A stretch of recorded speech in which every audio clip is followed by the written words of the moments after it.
Hello friends, வணக்கம்.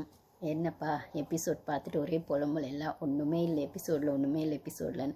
ஆக்சுவலாக நான் இதுக்கு தாங்க ப்ரொமோ கண்டென்ட் பேசுகிறதும் கிடையாது, போடுறதும் கிடையாது.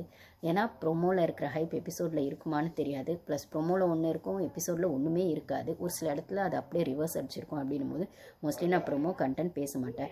அன்லஸ் அதர்வைஸ் நான் அதை வந்து லைவில் பார்த்துட்ருக்கேன், அதில் இதான் எக்ஸாக்டாக நடந்தது அப்படின்னு நான் மட்டும்தான் பேசுவேன். சரி, ஓகே, நானும் ஒரு பேராசை தான் எனக்கும். சரி, எஃப்ஜே அவ்வளோ கேள்விலாம் கேட்குறாரு ப்ரொமோவில், அது அப்படியே கண்டினியூ ஆகி நெக்ஸ்ட்டு ஸ்டெப்பு வந்து பாரு நல்லா இவ்வளோ ப்ரெஷர்லேயும் பாரு நல்லா பண்ணாங்க. எஃப்ஜே சப்போர்ட் இல்லைனாலும் அந்த வார்டன் கேரக்டரை வந்து பாரு செம்மையாக ஹேண்டில் பண்ணாங்க அப்படின்னு ஒரு வார்த்தை சொல்லிடுவாரோ என்னன்னு நானும் கொஞ்சம் எதிர்பார்த்தேன். ஸோ உங்களை மாதிரி நானும் கொஞ்சம் டிசப்பாயிண்ட் தான் ஆனேன் எபிசோட் பார்த்து. அதுக்கப்புறம் சாண்ட்ரா சொன்ன விஷயங்கள் கேட்டு பாரு அழுதது. அப்போ வந்து ஹவுஸ்மேட்ஸ்லாம் போய் வந்து சமாதானப்படுத்துது. அதெல்லாம் பார்க்க ஒரு லுக் நல்லா இருந்தாலுமே எல்லாருமே வந்து அந்த இடத்துல மக்கள் பார்க்குறாங்க, அது வீக்கெண்ட் எபிசோடு அப்படிங்கிறதுனால போய் பாரு சமாதானப்படுத்தின மாதிரி தான் இருந்தது.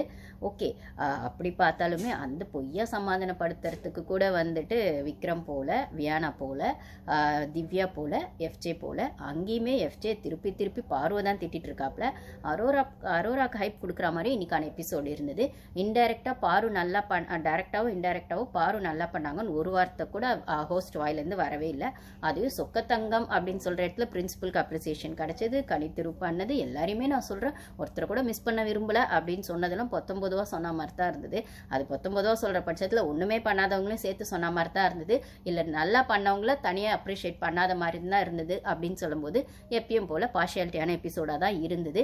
இதில் அப்போ எஃப்ஜே வந்து திட்டினாங்களே, அது பாருக்கு சப்போர்ட் தானே அப்படின்னு கேட்டால் எஃப்ஜேவை திட்டினது கூட ஒரு விதமான பாலிடிக்ஸ். என்னன்னா, எஃப்ஜே நீ வந்து பாரு கூட சண்டை போட்டோ இல்லைனா வந்து பாருவை விட பெட்டராக பண்ணியிருந்தாலோ உனக்கான அப்ரிசியேஷனை கொடுத்து நாங்கள் இன்னும் கொஞ்சம் ஒரு வாரம் உன்னை பூஸ்டப் பண்ணியிருப்போம், கேப்டன்சிக்கு வச்சுருப்போம், நாமினேஷன் ஃப்ரீ பாஸ் கொடுத்துருப்போம், அந்த சான்ஸை நீயே கோட்டை விட்டுட்டியே அப்படின்னு எஃப்ஜே மேலே இருந்த கன்சர்னில், எஃப்ஜே மேலே இருந்த அக்கறையில் டீம் வந்து அவரை மோல்ட் பண்ணுறதுக்காக பண்ண மாதிரி தான் தெரிஞ்சதே தவிர, இதுலேயும் வந்து நீ அப்படி பண்ணாததுனால பாரு ஸ்கோர் பண்ணிட்டாங்க.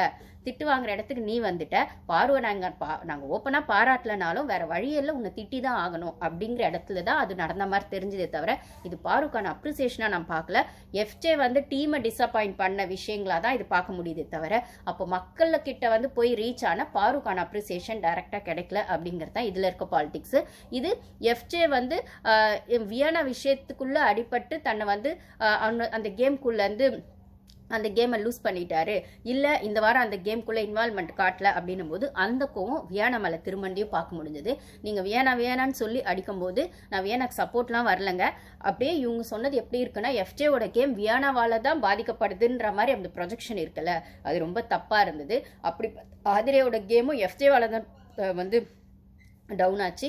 இப்போ வியானாவோட கேமும் எஃப்ஜேவால் தான் டவுன் ஆகுது. ஆனால் நீங்கள் பிளேட்டை திருப்பி போட்டு அப்போது எஃப்ஜேவால் ஆதிரே கேம் டவுன் ஆகலை, ஆதிரியால் தான் எஃப்ஜே கேம் டவுன் ஆச்சுன்னு எப்படி ஒரு ப்ரொஜெக்ஷனை கொடுத்தீங்களோ அதே மாதிரி தான் இந்த பொண்ணுக்கும் ப்ரொஜெக்ஷன் கொடுக்குற மாதிரி இருக்குது.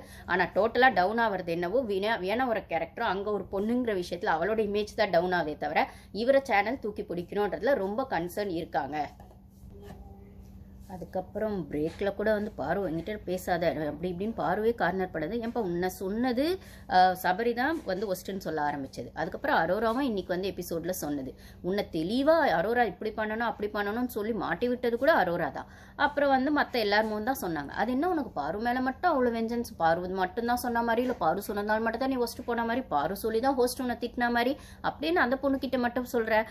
அதே மாதிரி பாருவா அவன் பேசவே விடலை இன்டர்வல் பிரேக்லேயுமே.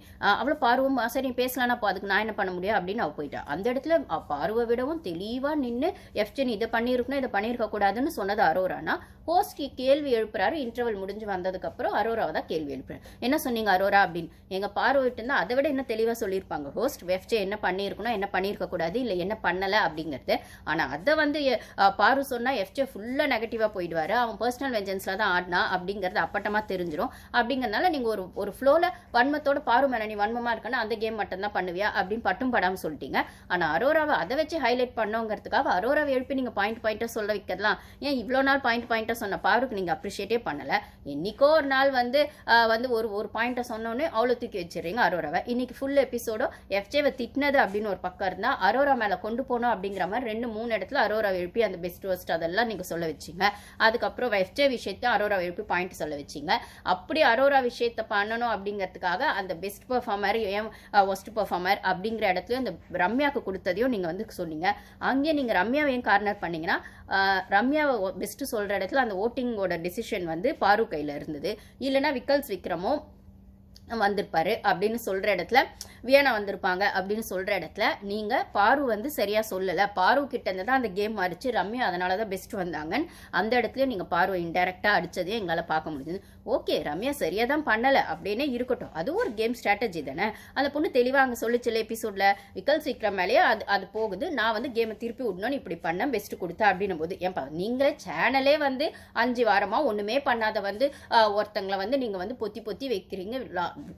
ஓட்டிங்கில் லாஸ்ட்டாக இருக்க ஒரு பொண்ணை எதுக்கு ஏன்னு இன்னும் கண்டுபிடிக்கவே முடியாத அளவுக்கு ரீசனுக்கு அப்படி பொத்தி ரம்யாவை நீங்கள் வைக்கும்போது ஒரு டாஸ்கில் அவ்வளோ பெஸ்ட்டுன்னு வந்து அந்த ஒரு கேம் ஸ்ட்ராட்டஜிக்காகவோ இல்லைன்னா அவங்கவுங்களுக்கான ஒரு ஸ்ட்ராட்டஜிக்காகவோ ஏதோ ஒன்று பண்ணால் அதை நீ குத்தோன்னு பேசுவீங்கன்னா அப்போ 5 வாரமாக அந்த பொண்ணை வந்து ஒன்றுமே பண்ணாத அந்த பொண்ணை நீங்கள் உள்ளே வச்சிருக்கீங்களே, அப்புறம் உங்களை யார் குத்தம் சொல்கிறது அப்படின்னு தான் நம்மளுக்கு கேட்க வேண்டியதாக இருக்குது. ஸோ பார்வை டைரெக்டாக அடிக்க முடியலனாலும் இன்டெரக்டாக அரோராவை வச்சு எஃப்ஜே விஷயங்களை பேச விட்டதாகட்டும், இல்லை பார்வை பேசவே வேணான்னு எஃப்ஜே சொன்னப்போ நீங்கள் எப்பயுமே இன்டர்வலில் ஒன்று நடந்தால் திவாகரெல்லாம் எப்படி அடிச்சிருப்பீங்க.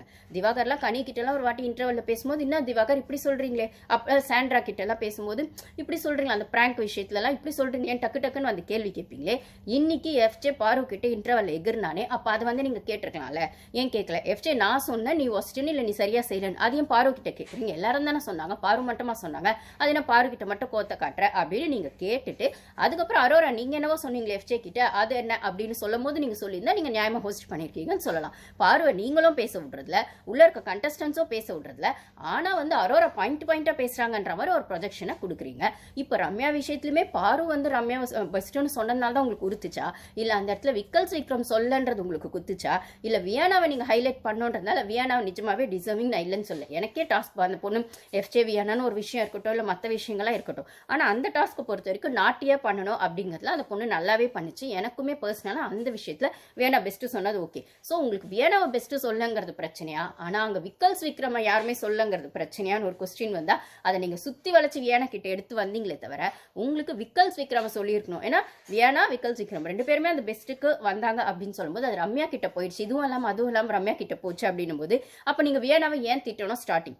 அவள் வந்து எஃப்ஜேக்கு சப்போர்ட் பண்ணுறா அப்படிங்கிற மாதிரி வரும்போது அவள் வந்து அந்த லவ் கண்டென்ட் 2 பேருக்குமான விஷயம் தான். அதில் வந்து நீங்கள் வியானாவை மட்டும் கார்னர் பண்ணி உன்னால எஃப்ஜே கேம் போகுது, உன்னால எங்கள் சேனல் ப்ராடக்ட் கேம் போகுது அப்படின்ற மாதிரி ப்ரொஜெக்ட் பண்ணுறது இருக்குல்ல, இது ரொம்ப தப்பாக இருந்தது. அது ஒன்று.